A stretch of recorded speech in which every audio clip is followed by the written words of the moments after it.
le docteur Hippolyte Maurestin et la Grande Guerre. Parmi les quelques 9000 Martiniquais qui participèrent à la guerre 14-18 en Europe, Hippolyte Maurestin, médecin et chirurgien de grande renommée, mais curieusement et injustement oublié, eut un destin tout à fait singulier, pour ne pas dire hors norme. Il joua en effet un rôle important pendant la Première Guerre mondiale en soignant à Paris des milliers de soldats grièvement blessés au crâne, à la mâchoire et au visage, les gueules cassées. Cet exposé sera divisé en 3 parties. Première partie, de la Martinique à Paris, la naissance d'un grand chirurgien. Deuxième partie, Maurestin sous les drapeaux, ou le médecin-major Maurestin au service des gueules cassées. Troisième et dernière partie, la fin d'un grand chirurgien, une œuvre inachevée, mais une importante postérité. Première partie, de la Martinique à Paris. Né le 1er septembre 1869 à Basse-Pointe, petite commune du nord Atlantique de la Martinique, Hippolyte Maurestin est issu du milieu aisé des Blancs créoles de cette commune, ayant aussi des terres à Saint-Pierre, importante ville portuaire, agricole et commerçante, surnommée le Petit Paris des Antilles. Il y a également l'habitation Maurestin aux Mornes Rouges. Hippolyte est le cadet d'une fratrie comprenant 5 frères et 3 sœurs. L'aîné, Charles, puis Hippolyte, ensuite Léon, Marie-Gabrielle, Marie-Denise, Marie-Marguerite, qui décède en 1885 à l'âge de 3 ans, Amédée et Paul. Leur mère, Marie-Pauline Maurestin, née Berthet, appartient à la classe possédante du nord de l'île. Le père, Charles-Amédée Maurestin, né en 1837 à Saint-Pierre, est un médecin et chirurgien réputé, exerçant successivement à Basse-Pointe puis à Saint-Pierre, où il décède, semble-t-il, en 1901, moins d'1 an avant l'éruption de la montagne Pelée. Après son enfance à Basse-Pointe, période sur laquelle on a très peu d'éléments, Hippolyte Maurestin est élève au séminaire collège de Saint-Pierre, où il se montre turbulent et indiscipliné. C'est sans doute la raison pour laquelle ses parents décident son départ de la Martinique peu avant ses 14 ans. En 1883, il l'envoie, avec son frère aîné Charles, poursuivre sa scolarité au lycée Louis-le-Grand à Paris, où ses notes sont plutôt correctes sans être excellentes. Il réussit facilement au baccalauréat de lettres, il n'a pas encore 16 ans, puis de sciences l'année suivante. Il s'inscrit alors à la faculté de médecine de Paris en 1886 à 17 ans. Et c'est le déclic. Travailleur acharné, il réussit brillamment à tous les examens et concours, dont celui d'internat des hôpitaux de Paris à peine âgé de 19 ans.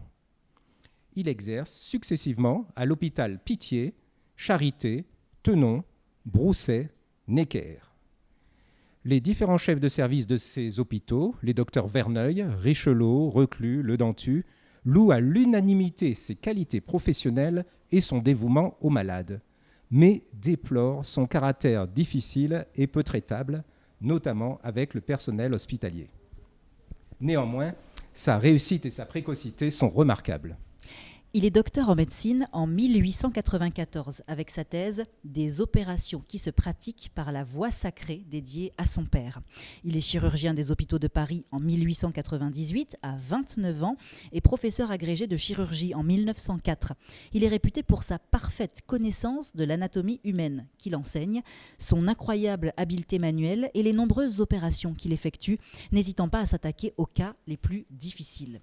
Il se spécialise notamment dans la chirurgie des articulations, les mains, la clavicule, le pied, mais aussi les opérations des tumeurs, de cancer de la bouche, de la langue, du visage et du cou. Ses confrères reconnaissent et admirent le chirurgien compétent et persévérant, mais remarquent également son caractère étrange, voire difficile. Célibataire endurci, parfois ombrageux, souvent prétentieux et hautain, tour à tour courtois et agressif, il se montre cependant d'une grande compassion et implication pour ses malades.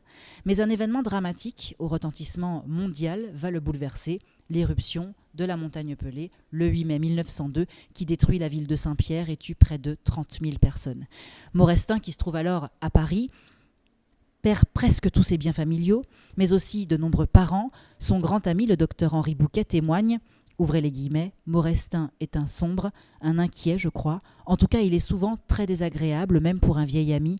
Mais il faut le lui pardonner. Le malheureux a perdu dans la catastrophe de la montagne Pelée à la Martinique 21 personnes de sa famille, dont son frère Charles, que j'ai beaucoup connu à Paris, et qui était un brave garçon, tout rond et un peu indolent, lequel avait une superbe situation d'avoué à la Martinique. » Fin de citation. Charles Maurestin compte effectivement au nombre des victimes, avec sa femme, Adrienne, et leur fille Marie-Thérèse, âgée de 3 ans. C'est un autre petit frère à Hippolyte, Léon Maurestin, qui a échappé miraculeusement à l'éruption en se déplaçant la veille, qui identifie les corps calcinés grâce à leur dentition, puisque Léon était dentiste à Saint-Pierre. Il est à signaler qu'Hippolyte Maurestin retournera en Martinique à 3 reprises, vers 1894 à la fin de son internat, vers 1900 selon le docteur Charles Saint-Cyr qui lui a consacré une passionnante biographie, et en 1905 avec Madame veuve Maurestin, sa mère. À chacune de ses venues, il est très sollicité sur le plan professionnel et soigne quantité de personnes, des plus riches aux plus modestes. Sa réputation fait tout simplement le tour de l'île. Dans l'Hexagone, Maurestin participe à la faculté de médecine de Paris à la plupart des congrès médicaux de chirurgie et d'anatomie, ainsi qu'à certains congrès internationaux à l'étranger, Madrid en 1903, Bruxelles en 1908, New York en 1914. Il rédige un très grand nombre d'articles et de communications dans les revues médicales et bulletins spécialisés de l'époque. Comme praticien, il se distingue de ses confrères par le fait qu'il fait constamment preuve d'un très grand souci d'altérer le moins possible le corps humain, de rendre le plus esthétique possible ses opérations, quelle que soit la partie du corps concernée, le ventre, le cou, les seins, le visage. Il s'applique à corriger certaines difformités congénitales comme les becs de lièvre, les oreilles décollées, et puis à soigner certaines pathologies laissant des traces visibles, les kystes, les hernies, fibromes, angiomes, lupus, adénomes, cancers cutanés, mais aussi les blessures dues à des accidents et des brûlures. Ainsi, Hippolyte Maurestin est déjà un maître incontesté de la chirurgie plastique et esthétique dans la capitale lorsqu'éclate la guerre en Europe, début août 1914.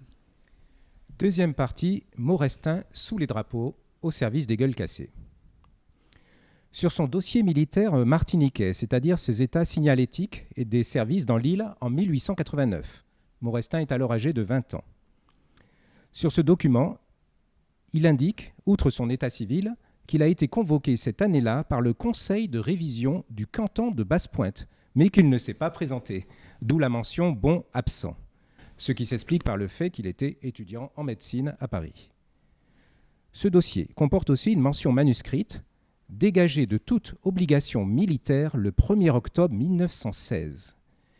Et on remarquera l'unique observation tapée à la machine n'a pas été appelée sous les drapeaux.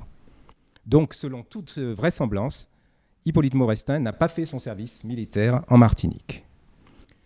Sur son dossier militaire parisien, c'est-à-dire du bureau de recrutement de la Seine établi pendant la guerre, ce dossier comporte logiquement davantage d'indications, puisque Maurestin vit dans la capitale depuis 30 ans. Sur ce dossier, qu'est-ce qu'il est marqué ? Né le 1er septembre 1869 à Basse-Terre. Il y a, comme qui dirait, une erreur. Il s'agit de Basse-Pointe, bien sûr. Département Martinique, résident à Paris, un square Moncey, profession de docteur en médecine, fils de feu Charles Amédée et de Marie-Pauline Berthet. Cheveux gris, yeux marrons, front moyen, nez moyen, visage ovale, taille 1,71 m. La guerre éclate. C'est la mobilisation générale en France le 1er août 1914. Maurestin participe à l'élan patriotique et se présente sous les drapeaux. Il faut cependant savoir que tout jeune homme, l'armée n'avait pas voulu de lui en raison de sa maigreur alors qu'il voulait être officier dans la marine. Il n'a donc probablement pas fait son service militaire dans l'Hexagone non plus. De plus, son âge en 1914, 45 ans, et ses importantes fonctions médicales dans la capitale, professeur agrégé de chirurgie, chef de service ORL à l'hôpital Saint-Louis, lui permettait assurément de continuer à travailler et à participer à l'effort de guerre dans le civil. En outre, Maurestin est atteint depuis plus d'une vingtaine d'années par la tuberculose, maladie grave à l'époque et incurable. Il est d'ailleurs à souligner qu'il a acquis une concession au cimetière du Père-Lachaise le 7 janvier 1913. À la veille des hostilités, Maurestin est donc relativement âgé et en mauvaise santé. Et pourtant, il est bel et bien incorporé. Ses débuts dans l'armée nous laissent encore plus perplexes. En effet, 3 documents écrits, le Larousse mensuel de juillet 1919, un rapport du Conseil municipal de Paris du 19 mars 1920 et le journal bimensuel Chanteclair de 1922 indiquent qu'il était simple infirmier au début de la guerre. Voilà qui est pour le moins étonnant. Que s'est-il donc passé lors de son enrôlement ? Mystère. Cependant, on peut émettre comme hypothèse que les absurdités militaro-administratives de l'époque et le mauvais caractère de Maurestin ont probablement contribué à cette situation. L'employé du bureau militaire n'a visiblement pas su ou pas voulu affecter convenablement un chirurgien grisonnant et prétentieux et qui sera dégagé de ses obligations militaires d'ici 2 ans. Il faut dire que personne à l'époque, et surtout pas l'état-major français, ne pensait que le conflit durerait, que la guerre prendrait cette tournure désastreuse et qu'on aurait à ce point besoin de chirurgiens, en particulier spécialisés dans la réparation du visage. Car avec l'afflux de centaines, puis de milliers de soldats grièvement blessés au crâne, au visage et à la mâchoire, on les estimera à 15 000 pendant toute la guerre, eh bien la nécessité de créer des services de restauration de la face devient finalement une urgence sanitaire de premier plan. En effet, la guerre des tranchées, l'utilisation massive des fusils, des mitrailleuses, des grenades et des obus à canon provoque un nombre jamais vu auparavant de graves blessures à la tête et au visage, particulièrement spectaculaires et horribles, mais pas forcément mortelles. Le service de santé des armées prend rapidement la mesure du problème, il adapte et réorganise dans l'urgence ses services de soins, mobilise et forme massivement davantage de médecins, de chirurgiens et d'infirmiers. Ainsi, peu après mi-novembre 1914, la direction du service de santé militaire du camp retranché de Paris crée 3 services spéciaux pour soigner les blessures de la face et du maxillaire inférieur, confiés aux professeurs Tuffier, Sébillot et Maurestin. Ceci est relaté dans le journal parisien La Presse du 21 novembre 1914. Sans que l'on connaisse les circonstances exactes, le soldat Maurestin passe en 3 mois du statut d'infirmier militaire à celui qui se voit confier à l'hôpital militaire du Val-de-Grâce à Paris l'organisation et la direction de la 5e division des blessés de la face au sein du service de chirurgie générale. Il est nommé médecin aide-major de 2e classe de territorial par décret présidentiel du 25 décembre 1914. Il faut préciser aussi que Maurestin soignera, toujours à Paris, quantité de blessés de la face à l'hôpital de la Fondation Rothschild et à l'hôpital Saint-Louis. Maurestin est donc reconnu apte au service armé et il est affecté au Val-de-Grâce le 9 mars 1916, alors qu'il exerce depuis plus d'1 an. Il y est, ouvrez les guillemets, nommé à titre définitif, fermez les guillemets, le 21 mars 1916. Ses appréciations sur ses états de service pendant la guerre sont les suivantes. 13 mai 1915, professeur de clinique chirurgicale, chirurgien des hôpitaux de Paris, opérateur hors ligne, a été chargé pendant la guerre de l'important service des mutilés de la face, travailleur infatigable, réussissant les plus graves interventions, mérite d'obtenir rapidement le grade d'aide-major de 1re classe. 28 décembre 1916, promu médecin-major de 1re classe, note confirmée.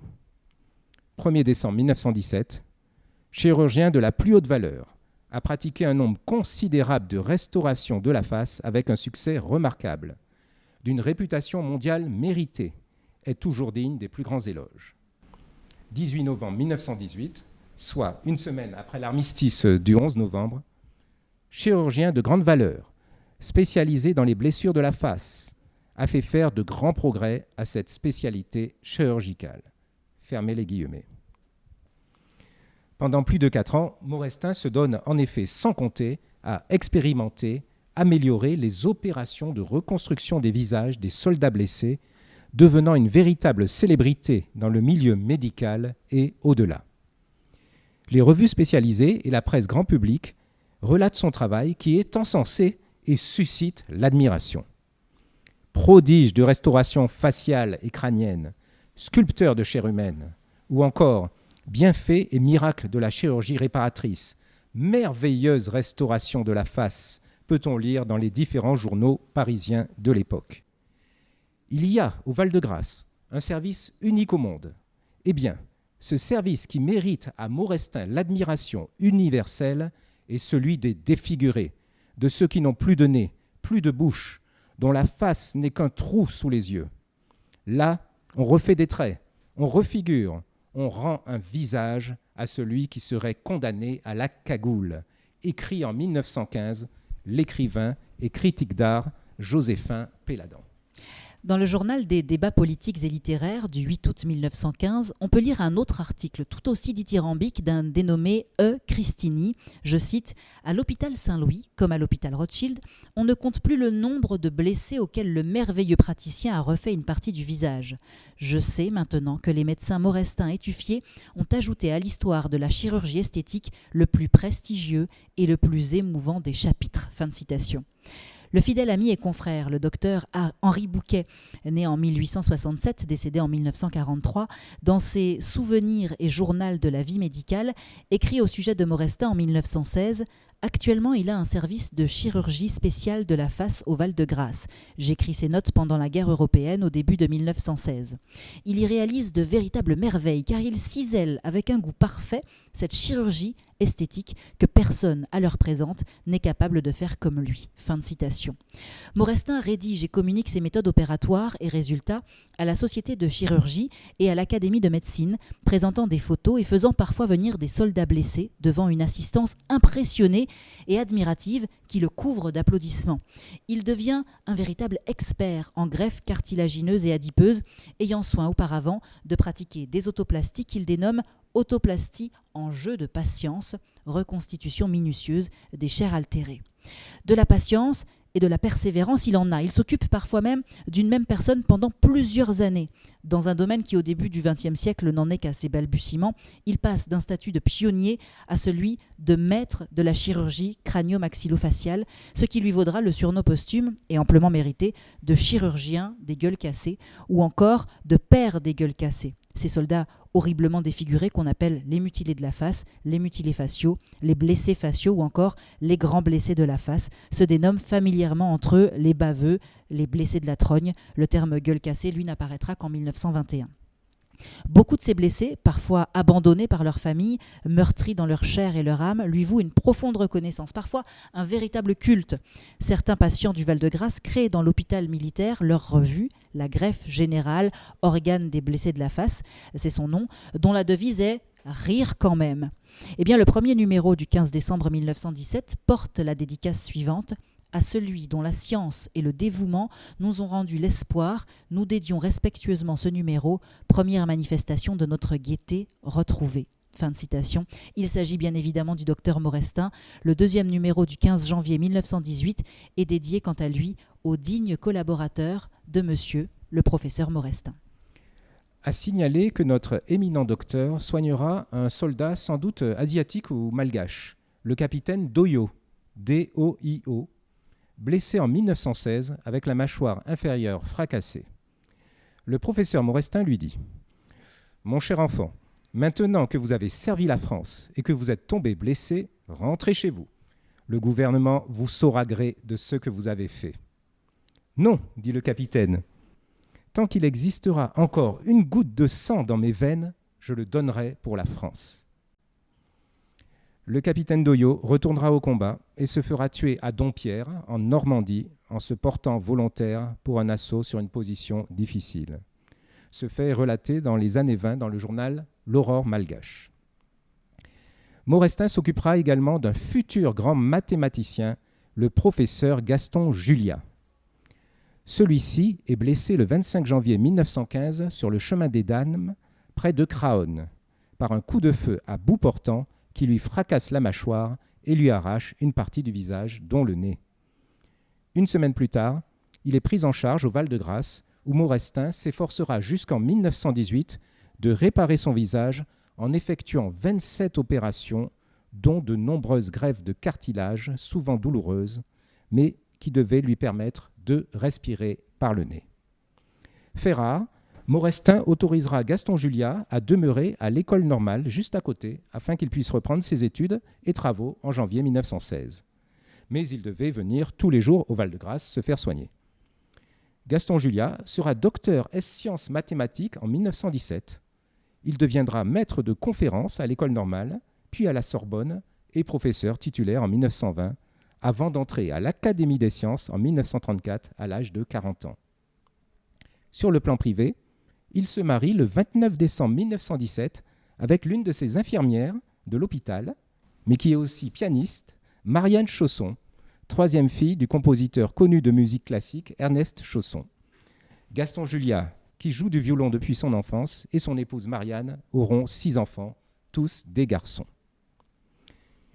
Toujours à propos de Maurestin et de l'un de ses patients.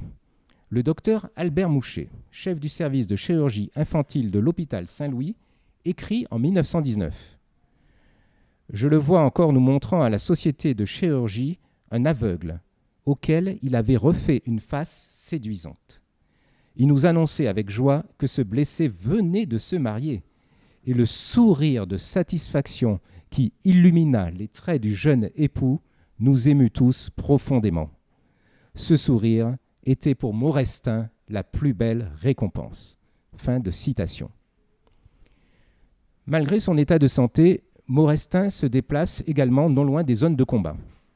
Le 15 octobre 1917, sur le front du Nord-Est, le neuropsychiatre et écrivain Paul Voivenel remarque, parmi les médecins se rendant dans les formations sanitaires, ouvrez les guillemets, un créole connu, Maurestin, qui paraît s'amuser en dedans et promène sur les choses et les gens un lent et dédaigneux regard. Fermez les guillemets. Une lettre d'Hippolyte Maurestin, datée du 31 octobre 1917 et écrite à son ami et confrère Henri Bouquet, confirme son déplacement. « Mon cher ami, excuse-moi de te répondre un peu tard. Je suis rentré la nuit dernière. Je reviens du front de l'Aisne où j'ai travaillé ferme, ayant pu recueillir et traiter sur place les blessés de la face causés au cours de la bataille. C'est ce matin seulement que j'ai pu prendre connaissance de ta lettre. » Fin de citation.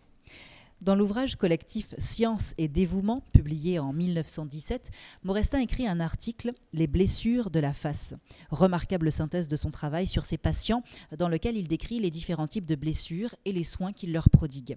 Voici quelques extraits. Attention, certaines photos peuvent choquer. Inutile donc de préciser qu'elles ont été réalisées sans trucage et sans retouche. Les blessures de la face ont été observées au cours de cette guerre avec une étonnante fréquence, dit-il. Leur complexité, les mutilations sans nombre qui en sont la conséquence, la difficulté de leur traitement ont forcément attiré l'attention d'une façon particulièrement pressante. Des services spéciaux ont dû être organisés pour recueillir cette multitude de blessés et mutilés de la face. De grands efforts ont été faits pour effacer ou pallier leur difformité. On peut affirmer que ces efforts n'ont pas été inutiles et que les résultats obtenus sont de plus en plus consolants. Fermez les guillemets. Et Maurestin de décrire de façon détaillée les différents types de blessures, puis de résumer.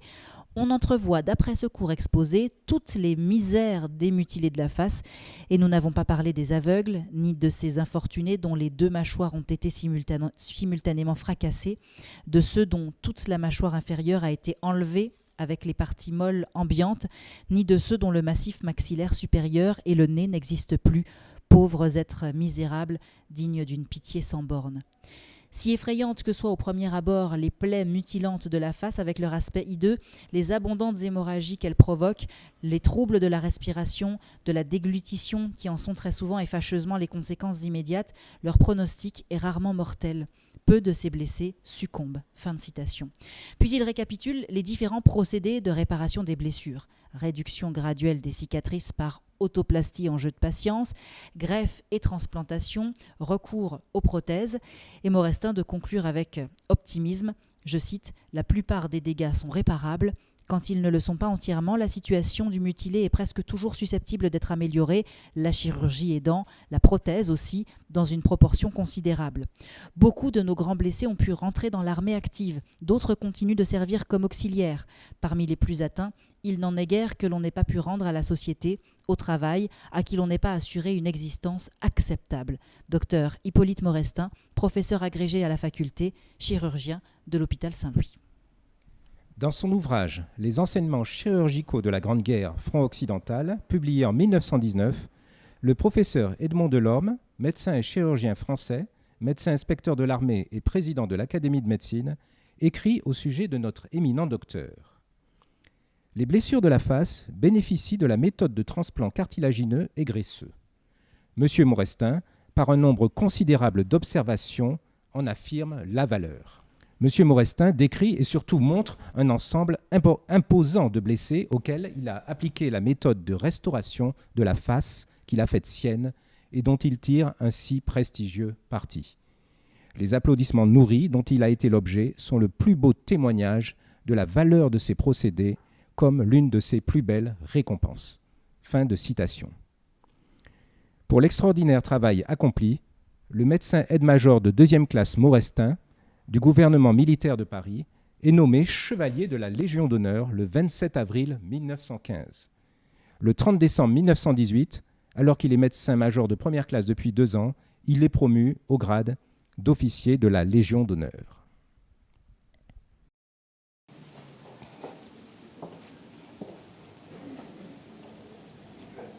Marcher un soir pour son histoire. Marcher pour un devoir de mémoire.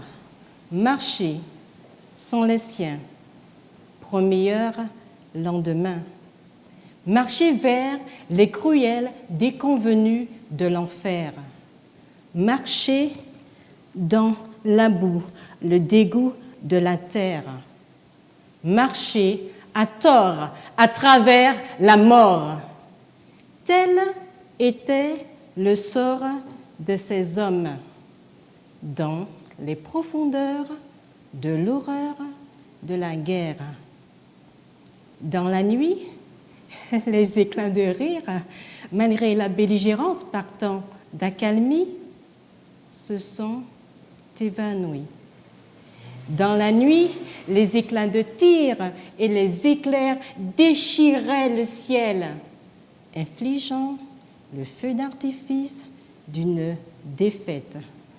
Dans la nuit, sous la pluie, en plein orage, au rythme des tirs, les corps dansent. Au milieu de ce décor de désolation et du danger, au péril de leur vie, des hommes et des femmes s'arment de courage pour soulager la souffrance et la détresse des autres.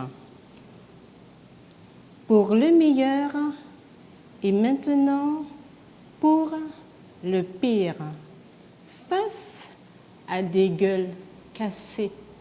Comment garder le sourire, ce petit baume au cœur, quand on ne sait que dire?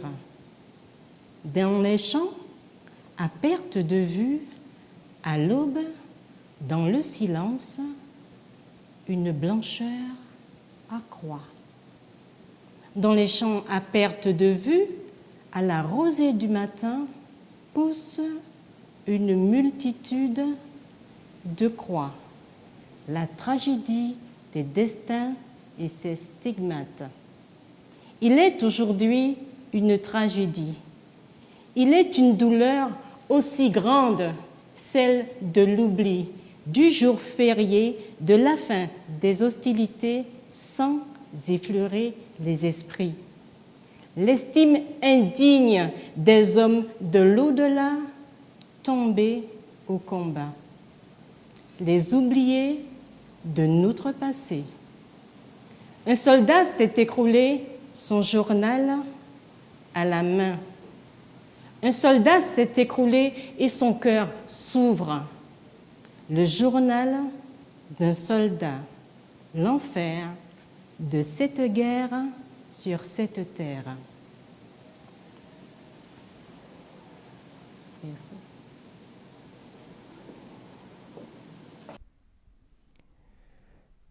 Merci à Marie-Agnès Suivant de nous avoir lu le poème intitulé « Le journal », extrait de son recueil de poésie « Ballade mélancolique sous les tropiques ».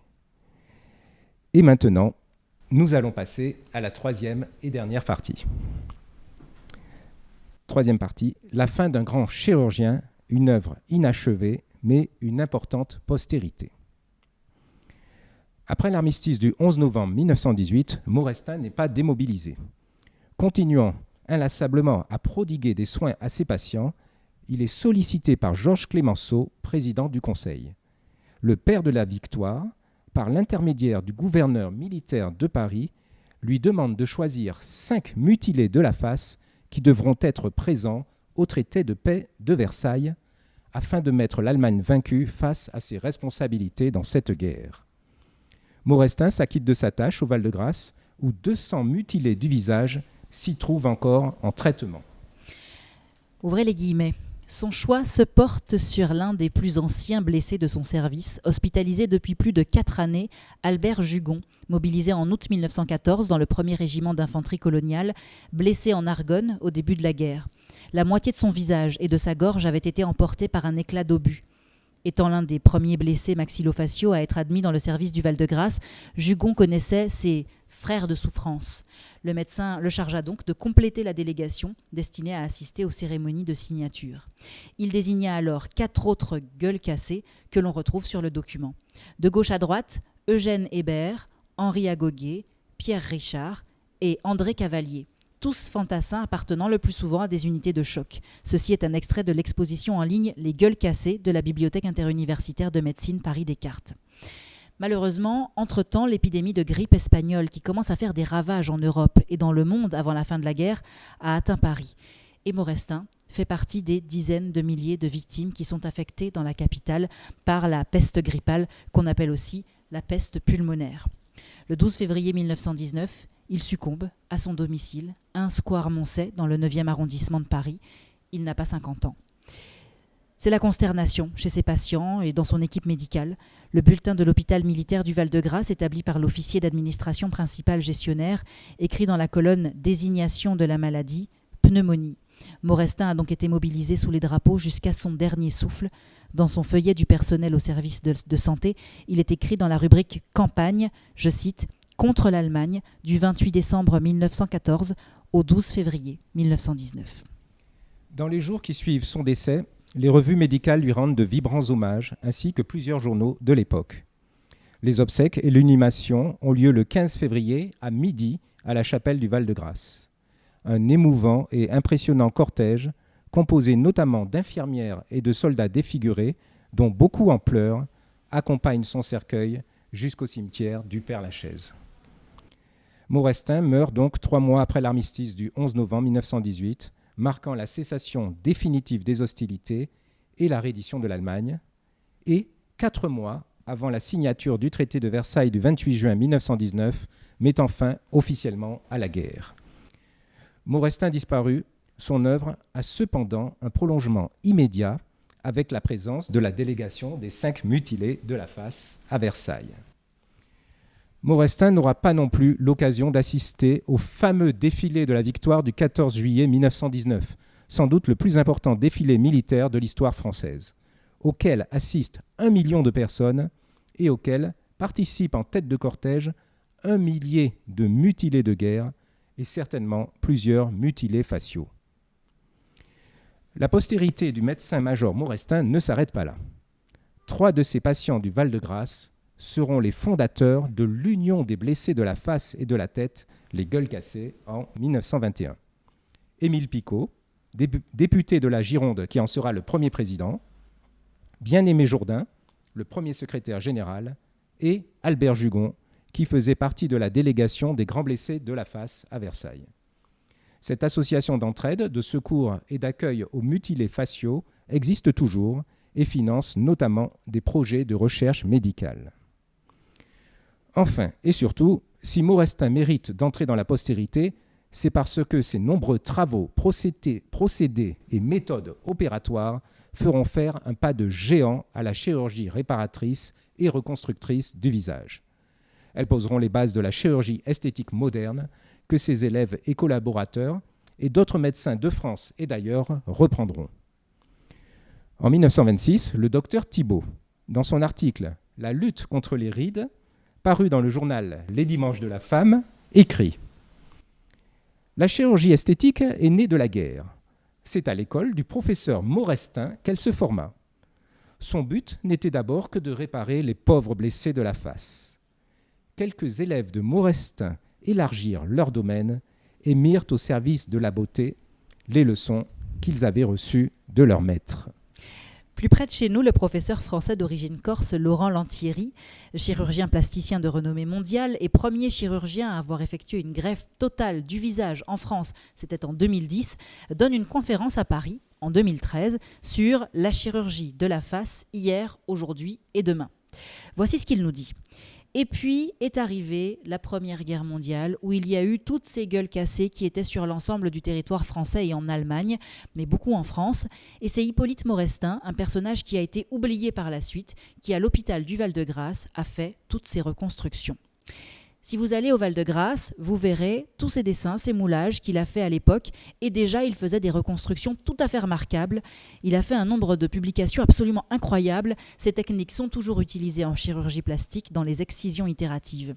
Par la suite, ce sont les anglo-saxons qui ont repris le flambeau, avec Harold Gillies, qui est considéré par les anglo-saxons comme le père de la chirurgie plastique, alors que pour nous, ce serait plutôt Hippolyte Maurestin et Harold Gillies. Fin de citation. Merci Fanny. Et maintenant, nous arrivons à notre conclusion. Durant le conflit dévastateur que fut la guerre 14-18, le médecin militaire Hippolyte Maurestin se comporta de manière courageuse, pour ne pas dire héroïque, travaillant sans relâche sur les soldats défigurés au détriment de sa santé qui était déjà fort précaire.